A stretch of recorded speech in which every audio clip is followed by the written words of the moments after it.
बिस्मिल्लाहिर्रहमानिर्रहीम। अस्सलाम वालेकुम। आपका दोस्त सलमान हैदर। दुआ है परवरदिगार से कि उसने आपको और आपके अहले खाना को अपनी हिफ्ज़ो अमान में रखा हुआ हो। रात गए ऑडियो लीक्स का एक किरदार गिरफ्तार भी हुआ, उसकी कुछ डिटेल भी मैंने आपको बतानी है, लेकिन दीगर कुछ खबरें हैं जो ज़्यादा अहम हैं, जो ज़्यादा जानना ज़रूरी है। किसी की करैक्टर असैसिनेशन से ज़्यादा बेहतर ये है कि मुल्क के असल और एक्चुअल हालात आप तक पहुँचाया जाए। आप नोट कर लें कि पीडीएम का हर बंदा, यानी पीडीएम के इत्तेहाद का हर बंदा एक अलग किस्म की रागनी ज़रूर अपना रहा है और बजा रहा है या कोशिश कर रहा है उस रागनी को बजाने की, कि इलेक्शन के मुलतवी होने के, ताख़ीर होने के ये सारे शोशे हो सकते हैं। हर शख्स मुख्तलिफ गुफ्तगू कर रहा है। कोई कह रहा है हालात इतने ख़राब है कि इलेक्शन वक्त पे होना तो बहुत दूर की बात, ताख़ीर भी हो सकती है। कोई इमरान खान से डरे हुए लोग कह रहे हैं कि हमारी हुकूमत ने, पीडीएम ने इतने गलत फैसले कर दिए कि इमरान खान का इसको तोती बोल रहा है, यानी वो आसमान की बुलंदियों को छूते हुए नजर आ रहे हैं। तो इस मौके पर जब इमरान खान का बयानिया इतना चल रहा है तो इस वक्त इलेक्शन कराना तो सीधा सीधा पीडीएम के लिए सजाए मौत ही होगी। और इलेक्शन से भागते हुए सब चीज़ें नजर भी आ रही। मैं इतने उसमें नहीं जा रहा क्योंकि इमरान खान मकबूलियत के आसमान पर। देखिए, बिलावल साहब ने एक अलहदा लाइन पकड़ी हुई है, ये बड़ी गौर करने वाली है। इस पर नहीं लोग बात कर रहे हैं मगर हम बात करते हैं इस पर कि बिलावल साहब दरअसल क्या कर रहे हैं। 2 रोज़ पहले घड़ी खुदाबख्श में उन्होंने फ़ौज के ऊपर हमला किया और अच्छा खासा तगड़ा उन्होंने हमला किया।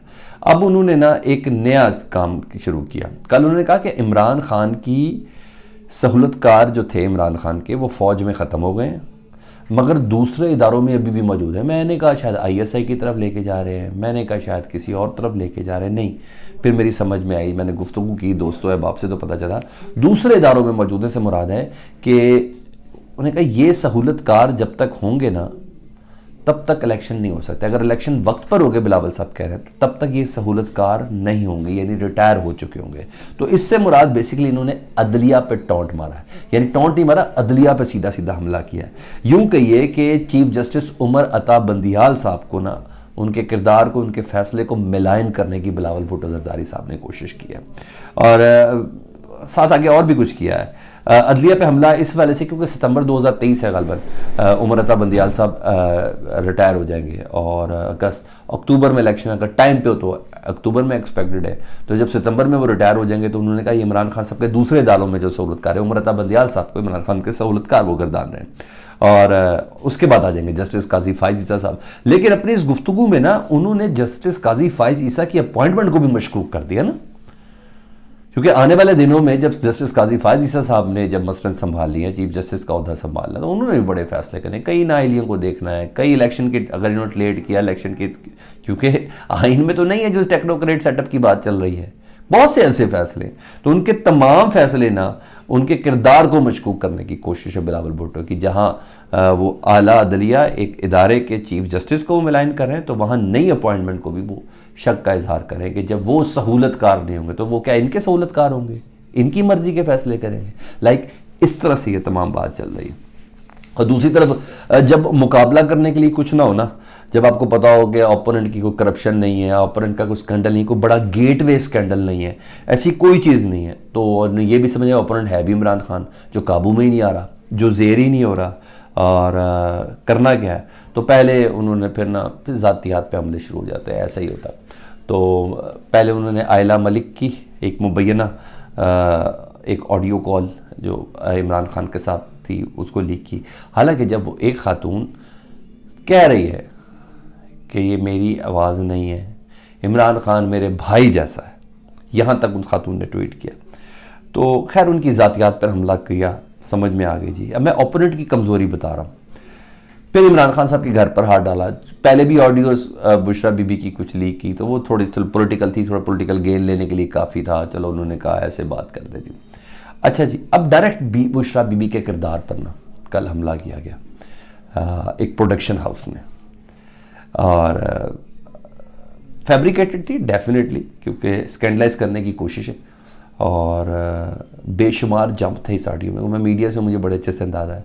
मैंने ऑडिटर से पूछा, कहीं किसी चीज़ का कोई रब्त भी नहीं था, कोई गुफ्तगू का तासुर रहा कि उनका कोई स्कैंडल बनाया जाए, क्योंकि आप पूरी ऑडियो सुने तो उसमें कहीं भी कोई रब्त नज़र नहीं आया। जब दुश्मन ऐसा करे ना, ओपोनेंट ऐसा करे, तो समझ लें उसके पास मुकाबला करने के तमाम हथियार ख़त्म हो चुके हैं, तमाम हथियार ख़त्म हो चुके हैं, और अपने जहन में वो ये रासिक कर चुका है कि हर हालत पे अपने मुखालिफ को हटाना है, वो नागुज़ीर समझ चुका है। तो फिर घर की औरतों पे फिर इस तरह की किरदार कशी करके खान साहब तो पहले ही बता चुके हैं कि ये सब होगा, ये सब जो मेंटली तौर पे वो प्रिपेयर है। वो समझ रहे हैं कि शायद इससे कोई दबाव में आ जाएगा। भाई आपको समझ ही नहीं आ रही इमरान खान की, आपको समझ ही नहीं आ रही, उसको कन्विंस करना है तो उसको समझ आनी है। इन चीज़ों से उसको कोई समझ नहीं, इनसे बहुत आगे जा चुका है। अच्छा ये तो थी, लेकिन उधर जब ये चीज़ें ही एक सर्टन लेवल के ऊपर चल रही हो उस वक्त यार आर्काइव कितनी स्ट्रॉन्ग थी ना। वैसे मेरा ये सवाल है, सवाल नहीं है, जहन में एक बात, कितनी कितनी पुरानी ऑडियो संभाल के रखी हुई है डब्बों के अंदर बंद करके।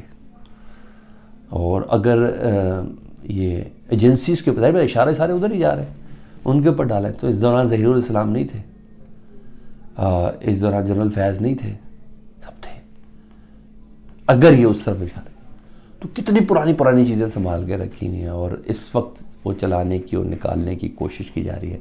राणा सनाउल्लाह साहब तो यहाँ तक कहते हैं कि उस वक्त की भी इमरान खान साहब की वीडियोस मैं देख चुका हूँ, जो जब हमारी उनकी मुखालफत भी नहीं थी। इमरान खान साहब को टांगा पार्टी कहा जाता था, यानी उसको भी नहीं बख्शते थे।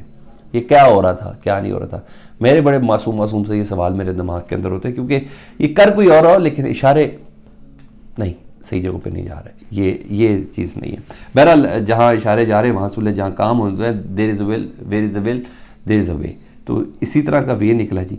शहबाज शरीफ साहब की भी एक ऑडियो लीक हुई थी ना, जो अपने उनके प्रिंसिपल सेक्रेटरी के साथ थी, और जिसमें वो जो घर के हवाले से या सोसाइटी के हवाले से इंडिया से कोई यूनिट लेके आना था, और फिर कोई ऐसी कोई चीज़ें थी शुगर मिल के हवाले से, याद होगा आपको।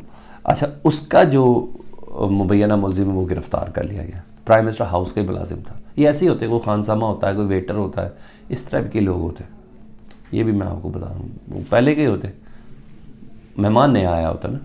अच्छा, वो गिरफ़्तार कर लिया और सुना है उस वक्त ही उसकी बहावलपुर ट्रांसफ़र कर दी गई थी, लेकिन अब बाकायदा उसको गिरफ़्तार करके तहकीकाती कमेटी भी बना दी गई है। देखिए अल्लाह करे इसके चले जाए। मुझे तो यहाँ तक याद है कि जनरल बाजवा साहब ने भी किसी इंटरव्यू में कहा था, किसी गुफ्तगू करते कि उनकी भी कुछ ऑडियोज़ है, कि उनकी भी कुछ ऑडियोज़ हैं। तो बहरहाल एक शख्स तो गिरफ़्तार हो गया, तो मगर ख़बर थी तो मैंने कहा मैं ये सारी आपके साथ ज़रूर डेफिनेटली शेयर करूँगा। उधर मकाफ़ात अमल के दायरे के अंदर इसहाक डार साहब आ गए।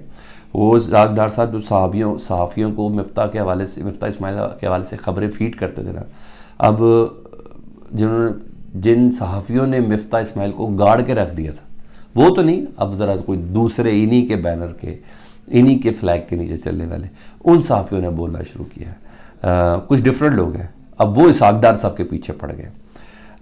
एक दो रोज़ पहले गरीदा फारूकी ने बड़े तगड़े ट्वीट किए थे इसहाक डार साहब से मुतालिक, बड़े हैवी ट्वीट किए थे।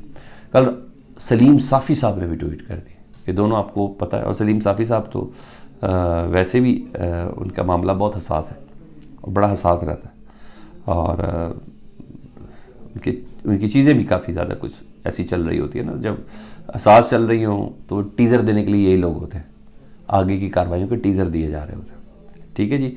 तो आजकल वैसे भी उनके मामला सलीम साफ़ी साहब और ये गरीदा वगैरह के बहुत ज़्यादा हसास हुए हैं। तो इसहाक डार को उन्होंने कहा है कि मुसल्लत करके नवाज शरीफ ने अपने और मईशत के साथ बड़ा जुल्म किया है, ये सलीम साफ़ी साहब कह रहे हैं। और मईशत ये अपनी ज़ात की मार्केटिंग में लगे हुए हैं। और साथ साथ अपने ट्वीट में कहा कि शायद मिफ्ता इस्माइल के दिल से निकलने वाली आ भी काम कर रही है। गरीदा फारूकी और उसके बाद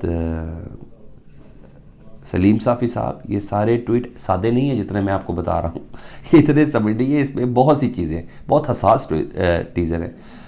यानी अब माहौल इसहाक डार साहब के ख़िलाफ़ बन रहा, उधर माहौल टेक्नोक्रेट गवर्नमेंट का भी बनाने की कोशिश की जा रही।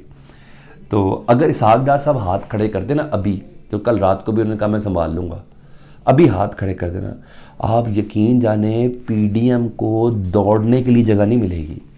इनको ये नहीं पता मैंने भागना किधर है, सिर्फ इसहाक डार के ऊपर खड़ी हुई है। ये हकीकत बता रहा हूँ मैं आपको, ये हकीकत बता रहा हूँ मैं आपको, सिर्फ इसहाक डार के कंधों पर यह हुकूमत खड़ी है।